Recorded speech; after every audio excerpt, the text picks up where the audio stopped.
Semangat pagi di akhir pekan ketiga 17 Oktober 2020. Kita kembali bersekutu dalam persekutuan doa anggota keluarga Allah, menenangkan hati, menenangkan pikir di dalam saat teduh sejenak.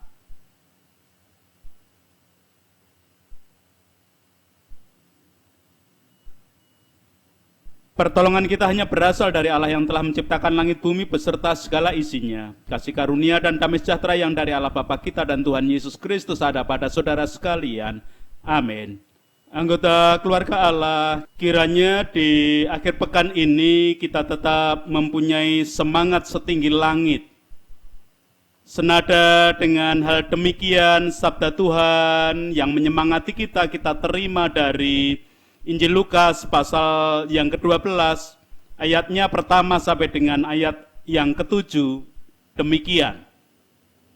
Sementara itu, beribu-ribu orang banyak telah berkerumun, sehingga mereka berdesak-desakan. Lalu Yesus mulai mengajar. Pertama-tama kepada murid-muridnya, katanya, waspadalah terhadap ragi, yaitu kemunafikan orang Farisi. Tidak ada sesuatu pun yang tertutup yang tidak akan dibuka, dan tidak ada sesuatu pun yang tersembunyi yang tidak akan diketahui. Karena itu, apa yang kamu katakan dalam gelap akan kedengaran dalam terang, dan apa yang kamu bisikkan di telinga di dalam kamar akan diberitakan di atas atap rumah. Aku berkata kepadamu, hai sahabat-sahabatku, janganlah kamu takut terhadap mereka yang dapat membunuh tubuh dan kemudian tidak dapat berbuat apa-apa lagi. Aku akan menunjukkan kepada kamu siapakah yang harus kamu takuti. Takutilah dia yang setelah membunuh mempunyai kuasa untuk melemparkan orang ke dalam neraka. Sesungguhnya aku berkata kepadamu, takutilah dia. Bukankah burung pipit dijual 5 ekor 2 duit? Sungguh pun demikian, tidak seekor pun daripadanya yang dilupakan Allah. Bahkan rambut kepalamu pun terhitung semuanya. Karena itu jangan takut, karena kamu lebih berharga daripada banyak burung pipit. Demikian kesaksian Lukas. Anggota keluarga Allah, tema perenungan sabda Tuhan hari ini, jangan takut. Pada zaman Yesus, rakyat terhimpit oleh penderitaan karena tekanan penjajah Romawi dan juga tekanan dari para pemuka agama. Yesus sungguh berpihak pada rakyat yang tertindas dan menjadi korban ketidakadilan dan korban kemunafikan. Yesus memberikan penghiburan dan harapan kepada mereka, sekaligus jalan keselamatan. Sebuah cara agar mereka tetap terselamatkan dan tidak jatuh karena tekanan dan ancaman dari orang-orang Farisi. Sabda Tuhan di dalam ayat 7b bacaan kita tadi, karena itu jangan takut, kamu lebih berharga daripada banyak burung pipit. Kata takut ditampilkan secara tegas dalam Injil hari ini. Tentang siapa yang harus ditakuti dan siapa yang tidak perlu ditakuti. Memang terlihat paradoksal tentang takut kepada Allah di sini.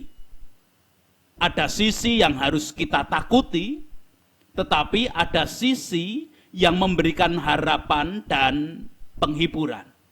Orang Kristiani biasanya lemah di sisi takut pada Allah. Karena dalam renungan dan khotbah seringkali yang ditonjolkan tentang Allah yang Maha Kasih dan mengasihi.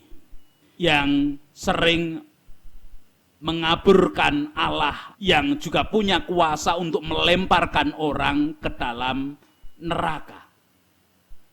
Menjadi refleksi bagi kita pada zaman ini, apakah kita juga masih takut kepada Allah seperti yang Yesus wajibkan itu? Mungkin ya, mungkin tidak. Kenyataannya, Orang lebih takut kepada kemiskinan daripada takut kepada Allah. Orang lebih takut jika ditinggalkan oleh teman atau dikucilkan. Orang lebih takut jika jatuh bangkrut daripada jatuh ke neraka. Maka sering kita dengar berita di televisi tentang kerusakan oknum-oknum di negeri ini yang menghalalkan segala cara untuk memperoleh kekayaan dan kekuasaan. Tidak sedikit orang yang takut tidak mendapatkan jodoh daripada takut kepada Tuhan Yesus. Maka tidak jarang juga iman dikorbankan karena hal yang satu ini. Atau mungkin kalau zaman sekarang orang lebih takut dengan COVID-19 daripada takut masuk neraka. Banyak orang mengalami tekanan hingga stres karena COVID-19 daripada mengalami tekanan dan stres berpikir kalau nanti aku masuk neraka. Anggota keluarga Allah, ketakutan kepada Allah dan kekuasaannya hendaklah mengalahkan ketakutan pada apapun di dunia ini. Maka ancaman-ancaman dan tekanan terhadap iman kita kepada Tuhan Yesus Kristus tidak boleh menyurutkan iman kita. Beranikah kita meneladan ketaatan dan ketakutan pada Allah dan juga melaksanakan sabdanya, tidak hanya seperti yang diperintahkan Yesus tetapi juga diteladankannya sampai ia mati di kayu salib. Kewajiban kita adalah hanya takut kepada Allah. Kiranya Tuhan memberkati setiap anggota keluarga Allah dan melayakkan untuk selalu takut kepada Allah saja. Amin. Anggota keluarga Allah, apa yang akan kita lakukan mendengar sabda hari ini? Ada baiknya jikalau kita berani menyatakan janji untuk setia kepada Tuhan dalam hal apapun, karena itulah wujud ketakutan kita kepada Allah. Kita nyanyikan Kidung Jemaat 369a, bait pertama dan kedua, Ya Yesus ku berjanji.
Kita berdoa bersama. Tuhan, terima kasih hari ini kami diingatkan bagaimana kami harus lebih takut kepada Allah daripada kepada hal-hal yang lain. Karena takut kepada Allah akan membawa kami ke dalam damai sejahtera sejati, bahkan kehidupan kekal yang sejati. Banyak hal-hal di dunia yang seringkali menakutkan dan seringkali kami tergelincir untuk lebih takut karena itu lebih nampak dan karena Engkau tidak nampak kasat mata di hadapan kami. Namun saat ini kami diingatkan dan oleh karena itu kami boleh menyatakan janji kami akan setia kepadamu melalui apapun aktivitas kehidupan kami hari ini. Pekerjaan kami dan semuanya yang kami hadapi boleh kami lakukan dengan tanggung jawab kami takut kepada Allah. Takut kepada Allah bukan untuk kami singkiri, takut kepada Allah bukan untuk kami jauhi, tetapi untuk kami wujudkan bakti kepadamu, melakukan sabda, firman, dan kehendak-Mu saja. Hari ini kami berdoa untuk anak-anak kami yang masih bersekolah secara daring, ataupun kadang-kadang juga luring. Biarlah kasih-Mu yang ada menolong mereka ketika mereka juga belajar untuk selalu takut kepada Allah yang lebih utama daripada kehidupan yang lain.